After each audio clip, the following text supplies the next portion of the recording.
Ladies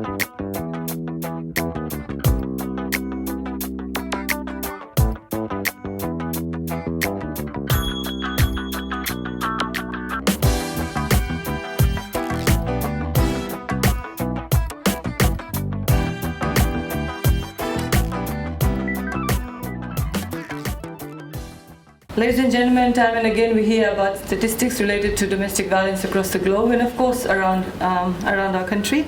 Violence against women is a serious issue and that affects close to 35% of women around the world, 68% of women in the Pacific and 64% of our very own women here in Fiji. Always mention these women are our daughters, our grandmothers, our sisters, wives, and of course, as mentioned, 64% of them experience various forms of violence on the account of being the physically weaker sex. These are alarming numbers indeed, as highlighted by the Prime Minister over and over again, a national shame for the country. Just as troubling, the fact that in 2012, nearly half of all the women who were killed globally did so at the hands of their own partners and family members. In contrast to the less than 6% of the men killed in the same circumstances in the same year. The 16 days began in 1991 and in many parts of the world simultaneously as the NGO-led campaign to highlight violence against women as a human rights issue flourished. It is pleasing to note the campaign has steadily gained momentum and is today owned by many, including women's groups, NGOs, governments and international organizations like the UN. This is a good thing, as we all need to join together to draw our attention and resources to this international crisis. Within the Pacific, despite the enormity of this issue, change is occurring through government legislations and NGO action, which is supported by the UN Women through the Pacific Fund, assisting those women, girls and families affected by such violence. The Fijian government has committed to the goal to ending the heinous crime of violence against women by recognizing the rights of each person, rights that are enshrined in the 2013 Fijian Constitution. The Ministry of Women, Children and Poverty Alleviation, as the ministry responsible for the welfare of children, implements the Women's Plan of Action, through which it promotes the elimination of violence against women, themed through programs such as the creation of zero-tolerance violence-free communities, where currently there are 29 communities declared violence-free. The program will be reviewed next year so we can provide an even higher level of service for our people in these communities affected by violence. We will launch a national 24-hour domestic violence helpline next year, targeted specifically at helping our women who are victims of domestic violence within their homes and the community. In addition to this, the ministry is working with the department, through the Department of Women, works in collaboration with the Fiji Police Force and the Elimination of Violence Against Task Force. This task force is working closely with donor funding agencies, women's NGOs and the police for better responses and better support mechanisms for those experiencing violence at the hands of the perpetrators. We are in an exciting phase of change after much work. The Fiji Police Force and the ministry are now going to sign an MOU for higher accountability, training and information sharing. We are also working with our faith-based organizations and who have come together and want to become a resource to the government and are offering their assistance, adding another pillar to the plan of work with faith-based communities to address this national problem. In February last year, the National Gender Policy was launched, and at this time we are working hand in hand to implement the policy as a whole of government priority. The influence of the 160 activities will spread across government into civil society as our government continues to work with organizations for a more inclusive and a safer Fiji. Within these policies, a number of recommendations for the media, including increasing the participation and access of women to the expression of their opinion and to decision-making in and through the media, including the involvement in new technologies of communication, promoting a balanced and non-stereotyped portrayal of women in the media through training, support women-led media initiatives, including community radio, television, print media, and consider financial support for the supply and importation of media equipment. Allocate at least 30% of the public service broadcasting funding for the promotion of CEDAW and gender equality projects, and requiring all public service broadcasting to have a gender policy and gender codes. ensure the training and competence of all government media personnel on CEDAW, gender equity and women's empowerment conducted by the Ministry of Information in partnership with the Ministry of Women. A review, as mentioned, of the media industry development decree from a gender perspective, and in particular regular reviews of the codes of conduct in the media industry development decree 2009 to incorporate a gender perspective of media ethics in Fiji. Conduct annual qualitative and quantitative gender audits by the Ministry of Information of content produced by government information networks using the global media monitoring guidelines, and support other media organizations in the conduct of similar audits for other media. Consulting with information communications technology specialists from women's media organizations when any reform is contemplated in relation to the regulation of information communications technology. However, ladies and gentlemen, in spite of such measures, it is clear that more needs to be done. For here we are, more than 2 decades after the 1993 UN General Assembly Declaration of EVO, with 1 in every 3 women facing violence from their partners and family members. Ladies and gentlemen, there's an old adage that says that ignorance is bliss. I must beg to differ.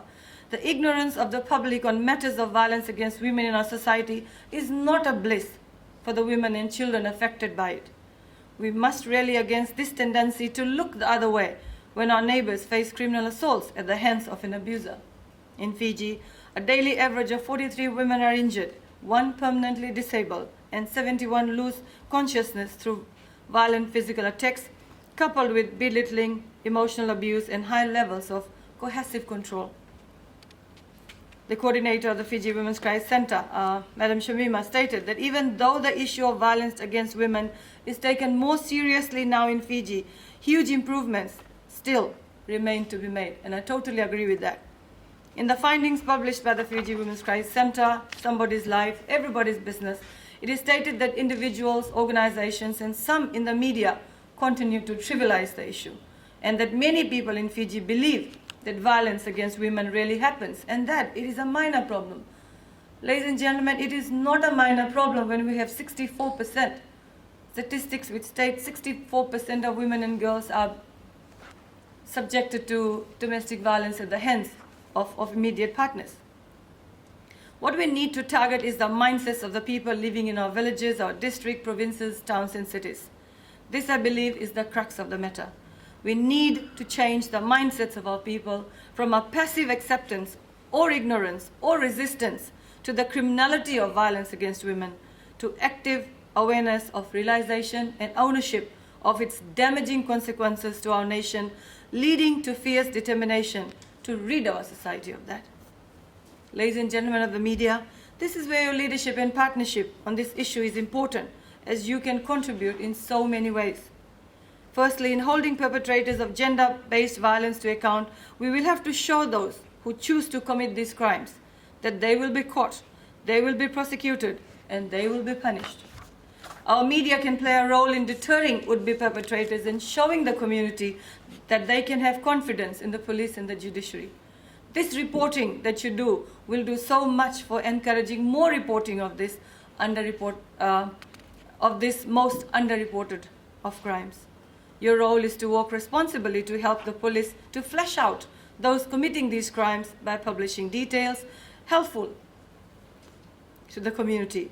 There are numerous examples, but one earlier this year was when the media assisted in the detection of the offender who attacked a 9-year-old girl in Nakasi. Our media partners can also draw a line in the sand around crimes that are deemed important and those that are placed as lesser in value. All too often, stranger attack captures the imagination of the general public, while those committed by partners in the homes are glossed over. Victim blaming is a real and a difficult attitudinal change we must all address. That is why it is important editorial comment that challenges ununiformed and ignorant attitudes gets into our media commentary. We want to challenge those notions that encourage or excuse men's violence against women. But having said this, I note our media does give great airplay to informed commentary on these views regularly. We are incredibly lucky in Fiji to have so many educated and informed specialists and experts in our community our education institutions, and in our NGOs, from which evidence-based opinion can be gathered to counter ununiformed, outdated, violence-supportive views. The digital media, ladies and gentlemen, is with us, and the genie is well and truly out of the bottle. Access to the World Wide Web is a reality for our children, and we are going to have to deal with this in a mature and considered way.